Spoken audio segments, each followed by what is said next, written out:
Hello and good day, 16th of May today, and you're looking at the Euro versus the Australian dollar, and I just decided to pull the trigger on this one and get back on the short side. Now, I want to remind you what we're dealing here with. We were actually on the downside already, taking a move from the top of this range, and I'm talking about this black system here with this with these three legs, right? So price, when it started to go down after touching base on the mid-high level here, we actually jumped on this one and took about 200 pip on the way down. Now the original plan was to take much serious downside movement all the way to 53.50, right?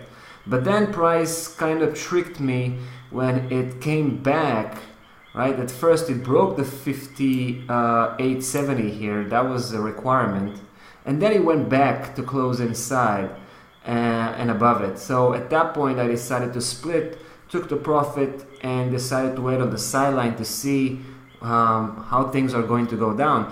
And eventually price came back, right? It came back below the 58.70.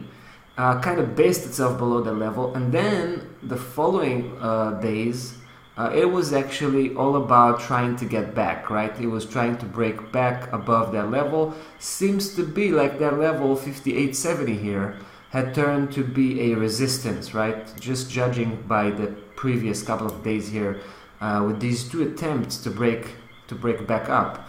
Now that failed. These attempts were failed, so I suspect at this point that price will continue on the downside at least until it hits the previous low around the level of 57.70, and of course we got the bottom key level of 56.73, which could be a serious obstacle. But I want to show you the bigger picture here because that's even more interesting, and for that you have to go to the monthly chart, because this is a monthly setup, and you can see how unique it is in the sense that it is well established, right? We have 5 legs, but the 5th leg is just starting to turn around. So I think we're missing, well, just another one, the 6th one, all the way back to the bottom part. But that's a monthly setup, right? That's a very long-term perspective here.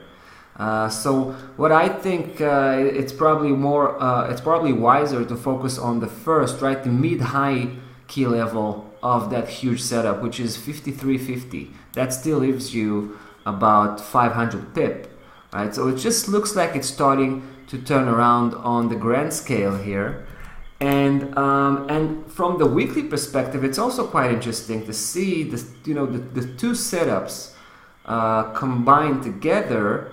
Right, so you can see how price is on the highest part of the big setup, right, the blue system, but it's also on the bottom of the black system, right? And you can actually see from the weekly chart here the attempt to break back above the 58.70. So it was a big failure, even from the weekly perspective. Take a look at that spike there, right? Price kind of establish itself below that level. This may actually be a pivotal point, the 58.70. So here's my reservations here, right? Because it is very probable that price will actually be successful breaking back and developing another upside leg just within this local setup, then we should be very careful here. This is the 58.70, that's our last line of defense here. So if price breaks above that level, not only I'm going to pull out very quickly, but I may actually flip over and initiate a bullish position and try to catch price all the way up back to 60.90, right? So that's as long as we stay below 58.70, we're on the downside. If we break back, we're flipping over probably, all right? So we'll see how it goes. It should be interesting to follow up on this one. That's what I'll do, and I'll keep you posted. See you in the next video.